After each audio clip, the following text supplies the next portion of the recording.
Over the course of last season, there were some historic storylines written. Liverpool and Leeds broke their respective 30 and 16-year hoodoos, while Wycombe were promoted to the second tier for the first time in 137 years. There is still plenty left to be decided with the top two tiers of the English football pyramid, with playoff finals and everything, and subsequent confirmation of leagues, runners-up, relegated clubs and everything. But yeah, since football awake from its slumber last year, there's been a stark reminder of an aspect of the English game that has been perennially declining this season. With fans absent from stadiums and the pressure of the season running ramped up, there has been heightened scrutiny of match officials.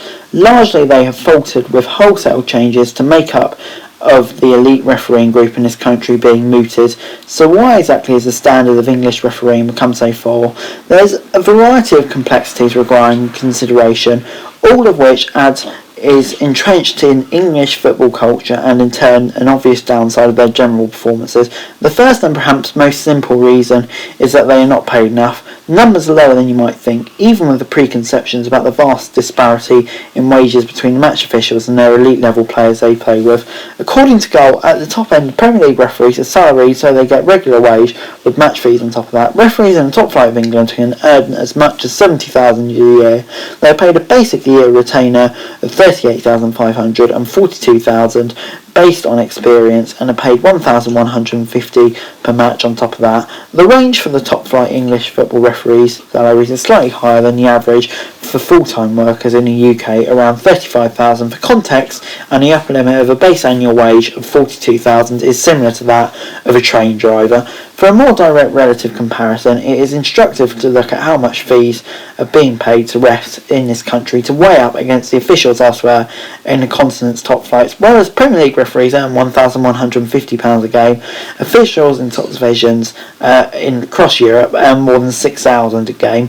And while the system of payment is slightly different, with officials in other top European leagues paid on a game-by-game basis opposed to yearly retainer and additional pay per match, the gap is still a considerable one.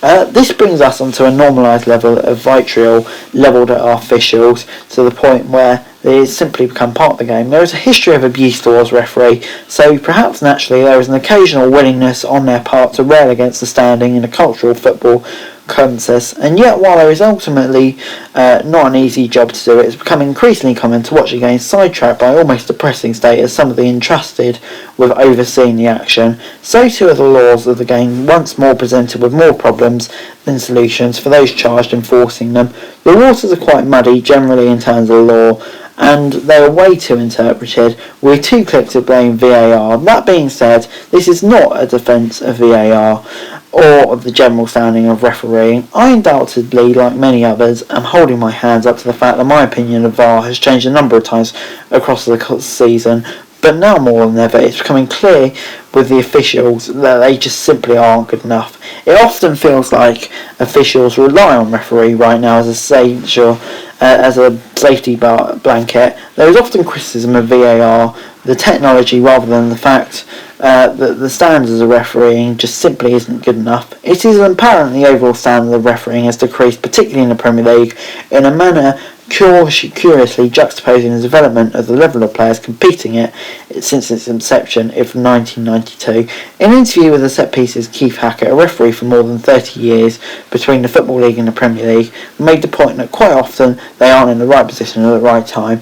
The title of the piece, with the former boss of the PMGO, boss summarises what is surely a widespread feeling across the condition of refereeing English football, now compared both with Hackett, before as a referee, but refereeing elsewhere in Europe. John Moss leads the group, who is simply not good enough, having been responsible for a succession of mistakes in recent times, both at Stockley Park and on the ground. Fitness is also an issue, with it reported in February that Premier League referees Andy Madley and David Coote have failed fitness tests to remain members of the FIFA international list. In fact, the recent lack of representation at major tournaments is indicative of the quality of refereeing.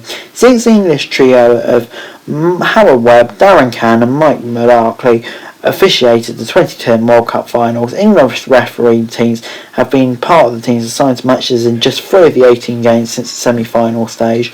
While some of the games included Italian VAR officials before English referees were using tech in our domestic leagues, the meritocratic nature of match substitutions speaks for itself. So often the most problematic aspect of a referee's performance is the extent to which they become the most focal part of the game. Our referee's judgment just simply isn't good enough, and sometimes it feels like they just want to make it about themselves. Anyway guys, that's it for this video. Thanks very much for watching. Remember to like, share, subscribe. Let me know your thoughts in the comments down below, and to follow me on Twitter, link in the description below for daily football news, and subscribe to my channel. That would be greatly appreciated. Thanks very much for watching. Peace.